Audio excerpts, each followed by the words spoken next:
Good morning बच्चों। आज हम आपकी पुस्तक आरूह का दूसरा पाठ बाजार दर्शन पढ़ेंगे। बाजार दर्शन पाठ के लेखक हैं जैनेंद्र कुमार। तो आइए थोड़ा सा हम जैनेंद्र कुमार जी के बारे में देखते हैं। जैनेंद्र कुमार जी जो हैं उनका जन्म 1905 ईस्वी में उत्तर प्रदेश के अलीगढ़ जिले में हुआ। शिक्षा इनको हस्तिनापुर के जैन गुरुकुल से लेनी पड़ी। वहाँ इन्होंने 10वीं तक की परीक्षा पास की।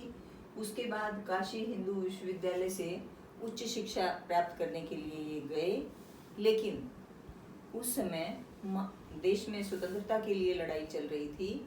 महात्मा गांधी जी ने असहयोग आंदोलन स्टार्ट कर दिया था, चलाया था। तो ये अपनी पढ़ाई लिखाई बीच में ही छोड़कर महात्मा गांधी जी के साथ हो लिए, यानी स्वतंत्रता संग्राम में इन्होंने भी अपना योगदान दिया, पढ़ाई छोड़ाए वहाँ से। इनकी रचनाओं में भी गांधी जी का प्रभाव दिखाई देता है। ये उनसे बहुत प्रभावी रहे हैं। 1984 में साहित्य सेवा के लिए, साहित्य सेवा समझते हैं, मतलब साहित्य में योगदान के लिए इन्होंने बहुत सारी रचनाएं दी हैं। उसके लिए सरकार ने इन्हें भारत भारती पुरस्कार, साहित्य अकादमी पुरस्कार और पद्म भूषण पुरस्कार आदि दिए। इनकी मृत्यु सन 1990 ईस्वी में हो गई। रचनाएं देखिए इनकी, ये बड़े कथाकार, जैसे हम लोगों ने पहले प्रेमचंद जी के बारे में भी पढ़ा है कि कहानीकार, उपन्यासकार के नाम जब आता है तो सबसे पहले प्रेमचंद जी का आता है। तो इन्हें दूसरे नंबर के कथाकार कहा जा सकता है। प्रेमचंद जी के बाद ये ऐसे कथाकार हुए हैं जिनकी कहानियों से लोग बड़े प्रभावित हुए हैं। तो इन्होंने अपने कथाओं के माध्यम से और निबंधों के माध्यम से बहुत लोगों को बताया है। ये किस प्रकार के लेखक थे? ये मनोवैज्ञानिक विश्लेषण किया करते थे, मतलब जो भाव जनता में उमड़ते हैं और जो उनमें टकराहट होती है वो सब इन्होंने बहुत अच्छी तरह दिखाया है। उपन्यास हैं इनके परख, सुनीता, कल्याणी, त्यागपत्र। कहानी संग्रह की बात आती है, वातायन, एक रात, फांसी, दो चिड़िया, ये इनकी कहानियां हैं। निबंध संग्रह, जड़ की बात, प्रस्तुत प्रश्न, सोच विचार आदि इनके निबंध संग्रह हैं। तो साहित्यिक विशेषताओं में देखिए बेटा, प्रेमचंद के बाद मैंने बताया था अभी कि ये दूसरे नंबर के कथाकार रहे हैं। प्रेमचंद जी ने तो किसान वर्ग को दिखाया था ज्यादा। आप लोगों को ध्यान आ जाना चाहिए कि हमने बहुत सारी कहानियां पढ़ी हैं प्रेमचंद जी की। उपन्यास भी मैंने आपसे डिस्कस किया था कि गोदान में उन्होंने होरी नामक एक किसान के बारे में कितना अच्छा चित्रण किया है। तो ये जो हैं वो नगरों के बारे में बताते हैं, प्रेमचंद जी ने गांव के बारे में ज़्यादा बताया है। तो ये कह सकते हैं कि जैनेंद्र कुमार जी ने गांव की जगह नगरों को लिया है, नगरीय जीवन के बारे में, वहाँ पर जो समस्याएं हैं उनके बारे में बताया है, मनोवैज्ञानिक समस्याओं का चित्रण किया है, समाज में फैली हुई बुराइयों के ऊपर इन्होंने बहुत लिखा है, उनको सुधारने के लिए भी इन्होंने अपने वो छोड़े हैं। तो ये सब आता है इनका साहित्यिक विशेषताओं में। भाषा शैली की अगर बात आती है तो बड़ी सहज सरल भाषा का प्रयोग किया है और भावों के अनुकूल, जो भाव उठते हैं उन्हीं के अनुकूल इनकी जो साहित्यिक रचनाएं हैं उनमें इनकी भाषा शैली दिखाई गई है। तो आइए हम देखते हैं बाजार दर्शन पाठ में क्या बताया है। बेटे ये बड़ा आसान पाठ है। इसमें आपको देखो क्या देखना है, सीधा नाम से ही पता चल रहा है, बाजार और दर्शन। दर्शन मतलब देखना, दर्शन कर जाते हैं। तो इसमें ये बता रखा है कि बाजार जो है वो क्या करता है, हमें आकर्षित करता है। आप जाके देखते हो सजा हुआ बाजार दिखाई देता है, बहुत सारी चीजें दिखाई देती हैं। तो जो आदमी मन का कच्चा है, यानी जिसका मन खाली है, तो वो क्या करेगा, उसका मन क्या होगा, ये भी ले लूं, वो भी ले लूं, हाय ये कितना अच्छा है, मैं ये भी ले लेता हूँ। ये दिखाया गया है कि जिनकी जेब भरी होती है और मन खाली होता है उनके ऊपर बाजार क्या करता है,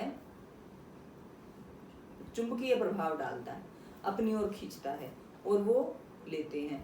और कई चीज़ें तो ऐसी भी ले आते हैं, कई बार आप लोगों ने देखा होगा सेल करके लगा होता है, और छूट तो ऐसे नहीं होती, वो उसके जो टैग लगा रखे होते हैं उन्होंने मूल्य का, उसको बढ़ा के लिख देते हैं, फिर उसे भाई हम इतना प्रतिशत डिस्काउंट पे दे रहे हैं करके। और वैसे भी बहुत सारी चीज़ों से जब बाजार सजा हुआ दिखता है तो जो खाली मन वाले होते हैं मनुष्य, वो क्या करते हैं, वो ले लेते हैं। और घर आके चाहे हो सकता है वो काफ़ी दिनों तक उसका यूज़ भी ना हो, घर आने के बाद दिमाग जब खुलता है, जब दिखता है तो क्या होता है, ओहो ये मैं क्यों ले आया, ये तो मेरे पास पहले भी था, या इसकी तो मुझे ज़रूरत ही नहीं थी। तो इन सारी बातों के लिए बता रखा है कि जो लोग घर से अगर मन भरा है, दो बात होती हैं, जेब भरी है मन खाली है तब भी नुकसान होता है। बाजार उनके ऊपर भी जादू जैसा प्रभाव डालता है, चुंबक जैसा, और उन्हें अपनी तरफ खींचता है और सामान ले लेते हैं। दूसरा क्या होता है, जिनकी जेब खाली है और मन भी खाली है, वो क्या होते हैं, वो वैसे परेशान होते हैं, वो वैसे दुखी होते हैं कि हाय ये मेरे पास होना चाहिए था, ये तो मुझे ले लेना चाहिए था, पैसे होते तो मैं इसे ले लेता। वो जब बाजार से आते तो दुखी आते हैं। यानी कि दोनों ही प्रकार के आदमी क्या हैं, तंग होते हैं। वो अपने अनावश्यक खर्चे के कारण, और जिनके पास पैसा नहीं है वो ना होने के कारण कि अगर मेरे पास होता तो मैं भी खरीद लेता। इस पाठ में लेखक क्या कहते हैं, ये मनोवैज्ञानिक, मतलब इसीलिए तो कहा है मनोवैज्ञानिक लेखक है, ये मनोविज्ञान की बातें लिखते हैं कि मानव मन जो सोचता है, जिन चीज़ों से दुखी होता है उसके बारे में बताया है कि कई बार हम उस चीज़ में फंस के कितना गलत काम कर जाते हैं। इन्होंने क्या बताया कि मेरा एक मित्र गया अपनी पत्नी के साथ बाजार में, और वो लेने तो गया था कोई छोटी सी वस्तु, कि भाई बहुत थोड़ी सी चीज़ की ज़रूरत है, कोई छोटी सी वस्तु है। मान लो कि उन्होंने सोचा हो कि भाई हमें एक किताब खरीद के लानी है, या कुछ ऐसा घर की कोई वस्तु खरीद के लानी है, भाई सब्जी खरीद के लानी है, कुछ भी। लेकिन लेखक बताता है कि जब वो लौट रहे थे तो मैंने देखा कि उनके हाथों में बहुत बड़े बड़े पैकेट्स थे और बहुत सारा सामान लेके आ गए। तो इस तरह के लोग क्या हैं, जिनकी जेब भरी है मन खाली है। फिर थोड़े दिन बाद जब मिला तो अरे मैं तो बिना बात खरीद लाया, उसकी तो ज़रूरत ही नहीं थी, मुझे बिना बात पैसे खर्च कर दिए। एक कहते हैं कि इन्होंने इस कहानी में, मतलब अपने इस लेख में, निबंध है ये बेटा, तो इस निबंध में बताया है कि एक आदमी है जिसको लोग भगत जी के नाम से जानते हैं। किसके नाम से जानते हैं, भगत जी के नाम से। अब भगत जी क्या करते हैं, वो चूर्ण बेचने का काम करते हैं। वो चूर्ण बेचते हैं, क्या करते हैं, 6 आने का, मतलब ये पुराने समय की बात है तो उस समय आनों में गिनती होती थी, पैसे आनों में आते थे, सिर्फ 6 आने का चूर्ण बेचते हैं रोज। पहले वो सामान लाते हैं पंसारी से जाके, यानी बाजार से। लेखक इसमें बताता है कि मैं एक दिन बाजार गया हुआ था, मैंने देखा भक्त जी आए और उन्होंने एक दुकान से सीधा एक दुकान पे पहुंचे और वो सामान लिया जिससे वो चूर्ण बनाते थे, और कुछ नहीं देखा इधर उधर, ऐसे सजा हुआ चौक बाजार का, इतनी दुकानें, ऐसा सब कुछ, मतलब इतना आकर्षित कर रहा होता है लोगों को। और भगत जी ने किसी भी की तरफ आंख उठाकर नहीं देखा, चुपचाप अपना सामान लिया और घर की तरफ चले गए। तो लेखक कहता है मेरे दिमाग में आई बात कि ऐसे लोग होते हैं जो सही मायने में बाजार का उपयोग करते हैं, क्योंकि जिस चीज की आवश्यकता है अगर हम वही खरीदें तो बाजार हमारी आवश्यकता की पूर्ति कर रहा है, और ये एक तरह से उचित है। क्योंकि जिन लोगों को जिस चीज की जरूरत है अगर सब ऐसा ही करें और वही चीज खरीदें तो क्या होता है, मान लो मुझे बहुत ज़्यादा ज़रूरत है और मुझसे पहले आप पहुंच गए, आपको ज़रूरत नहीं थी, आपने फिर भी उसे खरीद लिया, तो एक बात तो ये हुई कि जब मैं वहाँ पहुंचूंगी तो मुझे वो सामान नहीं मिलेगा। तो दोनों बात गलत हो गई, आपको तो ज़रूरत नहीं थी, आपके घर तो वेस्ट जाएगी या रखी जाएगी, इस्तेमाल नहीं होगी, और मुझे आज ज़रूरत थी तो मुझे नहीं मिली। यानी कहने का मतलब ये है कि अगर हम आवश्यकता न होते हुए भी किसी चीज़ को खरीद कर ज़बरदस्ती घर भर लेते हैं तो वो क्या है, वो सिर्फ बाजारूपन है, वो अपना दिखावा भी है एक तरह से कि मेरे पास थे मैं ले आया, मैं तो जो देखता हूँ खरीद लेता हूँ, जबकि ये गलत है। जैनेंद्र कुमार जी कहते हैं कि ये बहुत ज़्यादा गलत है। मैं इतना प्रभावित हुआ भगत जी को देखकर कि उन्होंने अपना चूर्ण बनाने का सामान लिया और किसी भी चीज़ की तरफ ना देखते हुए, बाजार में किसी चीज़ की तरफ नहीं देखा, बस सीधा सामान लिया और अपने घर चले गए। उनके ऊपर बाजार ने जादू नहीं डाला। क्यों?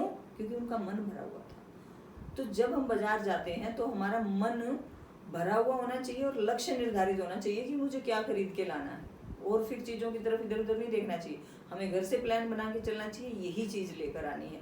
तो यही बात इस निबंध में कहते हैं लेखक कि, और देखिए इससे बड़ी बात क्या बताते हैं कि भगत जी जो है वो चूर्ण बेचते हैं, पुड़िया बना बना के, सिर्फ 6 आने का चूर्ण रोज बेचते हैं। और कितने महान व्यक्ति हैं वो, जब 6 आने उनके पास आ जाते हैं तो जो चूर्ण बचा हुआ होता है बच्चों में फ्री बांट देते हैं कि खा लो तुम। इस पाठ में ये बताया गया कि अगर वो चाहते तो वो व्यापार कर सकते थे, उनका इतना अच्छा चूर्ण था, लोग बड़े खुश होकर खाते थे, जिनको जरूरत होती थी वो भाग भाग के लेते थे, तभी बिक जाता था, कई बार 12 बजे से पहले बिक जाता था। लेकिन उन्होंने पैसा भी कमाने का ज्यादा वो नहीं सोचा, व्यापार नहीं किया, बाजारूपन से दूर थे वो। अगर वो चाहते तो उस चीज को बढ़ावा दे सकते थे, व्यापार कर सकते थे, बहुत पैसे कमा सकते थे, फिर वो भी और ज्यादा लालच बढ़ता जाता। तो वो अपने उसमें संतुष्ट हैं। लेखक इस पाठ में यही बताना चाह रहे हैं कि जो बाजारूपन है और जो बाजार का जादू है, चुंबक की तरह जो हमें खींचता है, हमें उससे दूर रहना चाहिए और सिर्फ अपनी आवश्यकताओं की पूर्ति के लिए ही जिस सामान की जरूरत है वो खरीद कर लेके आना चाहिए अपने घर। तो बस यही बता रखा है बेटे इस पाठ में, कोई और ज़्यादा बात ही नहीं है। बाकी जो प्रश्नों की बात आती है तो हम देख ही सकते हैं कि बाजार का जादू चढ़ने और उतरने पर मनुष्य का क्या क्या हश्र होता है या क्या असर पड़ता है। तो बाजार का जादू चढ़ता है तो बिना बात की सामान खरीद लेता है, फालतू पैसे खर्च कराता है, घर आने के बाद दुखी होता है फिर कि मैं बिना बात खरीद लाया, ये मेरे पास था या इसकी मुझे ज़रूरत नहीं थी। तो बाद में क्या होता है, पछतावा होता है। अब इन्होंने कहा है कि भगत जी बाजार दर्शन में जो पाठ है उसमें भगत जी के व्यक्तित्व का कौन सा सशक्त पहलू उभर कर आया है और आपकी नज़र में उनका आचरण समाज में शांति स्थापित करने में मददगार हो सकता है। तो बिल्कुल हो सकता है। देखिए वो कितने संतुष्ट आदमी हैं, सिर्फ क्या किया, सिर्फ अपना सामान खरीदा, सीधे घर आ गए, चूर्ण बनाया और क्या करते थे, कितने अच्छे इंसान थे, सिर्फ 6 आने का बेचते थे, उससे आगे जितना बच जाता था बच्चों में फ्री बांट देते थे। तो ऐसे आदमी अगर हमारे समाज में हों तो हम कह सकते हैं कि शांति स्थापित हो सकती है। हमारा मतलब लूट खसोट और ये ज़्यादा से ज़्यादा अपनी तरफ खींचने वाली जो बातें हैं वो ख़त्म हो जाएंगी, तो वाकई शांति हो जाएगी। फिर बाजारूपन से क्या तात्पर्य है, किस प्रकार के व्यक्ति बाजार को सार्थकता प्रदान करते हैं। तो मैंने बताया कि बाजारूपन तो क्या है कि हम उसकी तरफ अट्रैक्ट हो जाएं, बिना बात भी चीज़ें खरीद लाएं उनकी। अब बाजार क्या करता है, जबरदस्ती थोड़ा करता है हमारे साथ कि खरीद ले, नहीं, मूक आकर्षित करता है, वो मूक आकर्षण होता है उसमें कि चीज़ें लटका रखी होती है अच्छी अच्छी सुंदर सुंदर सारी बाजार में, हम जाते हैं, हमारा मन करता है मुझे ये भी ले लेनी चाहिए, वो भी ले लेनी चाहिए। तो ये बाजारूपन है। हमें इसको ध्यान में ना रखते हुए, मतलब इसके चुंबक में ना फंसने की बजाय हमें क्या करना चाहिए, सार्थकता कौन लोग देते हैं, जो जिस चीज़ की ज़रूरत है उसी को खरीदें और उसी का उपयोग करें भली प्रकार से। अगर हम ऐसा नहीं करते तो गलत होता है, तो इसीलिए ये बताया गया है। अब एक प्रश्न बनता है कि लिंग जाति धर्म क्षेत्र नहीं देखता बाजार, उसको क्या फर्क पड़ता है, कोई स्त्री खरीद रही है या पुरुष खरीद रहा है, उसे क्या फर्क पड़ता है, कोई ऊंची जाति का खरीद रहा है नीची जाति का, कीमत तो आपको सेम दे के आनी है। तो इसलिए इन चीज़ों का बाजार के ऊपर कोई असर नहीं पड़ता। तो बेटे ये था आपका पाठ बाजार दर्शन, जिसमें आप लोगों को ये बताया गया है कि अनावश्यक वस्तुओं को कभी भी नहीं खरीदना चाहिए, चाहे आपके पास पैसे हों या नहीं है तो वैसे ही नहीं खरीदना, लेकिन उसके लिए दुखी नहीं होना चाहिए।